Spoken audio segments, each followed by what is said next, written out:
ప్రియులకు సహోదరి సహోదరులారా, మన ఆధ్యాత్మిక జీవితాలలో మనకి ఎంతో దోహదపడేటటువంటి అనేక సుగుణాలను మనం చూస్తూ ఉంటాం.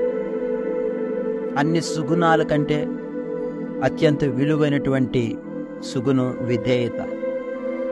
అందుకే ఒక రచయిత అంటారు, విధేయత ఆశీర్వాదాన్ని తీసుకుని వస్తుంటుంది, అవిధేయత అపాయాన్ని తీసుకుని వస్తూ ఉంటుంది అని ఎంతో చక్కగా వివరించారు.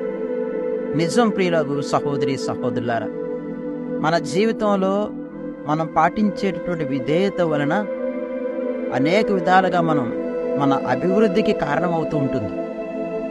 అబ్రహాం జీవితంలో చూస్తూ ఉంటాం.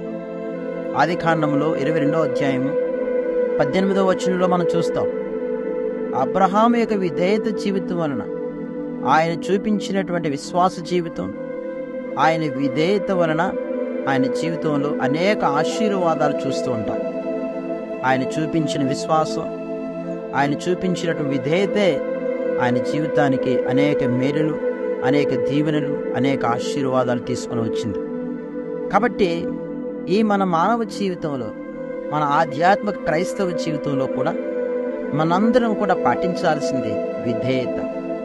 మనం ఎంత ఎత్తుకు ఎదుగుతున్నా, ఎంతగా మనం మన జీవితంలో ఎదుగుతూ ఉన్నా, అది దేవుని యొక్క కృప వలన మాత్రమే అనేటువంటి సత్యాన్ని మనం గుర్తు చేసుకుంటూ మన జీవితంలో విధేయత, వినమ్రత, తగ్గింపుతనం మనం జీవితంలో చూసుకోవడానికి ప్రయత్నం చేద్దాం.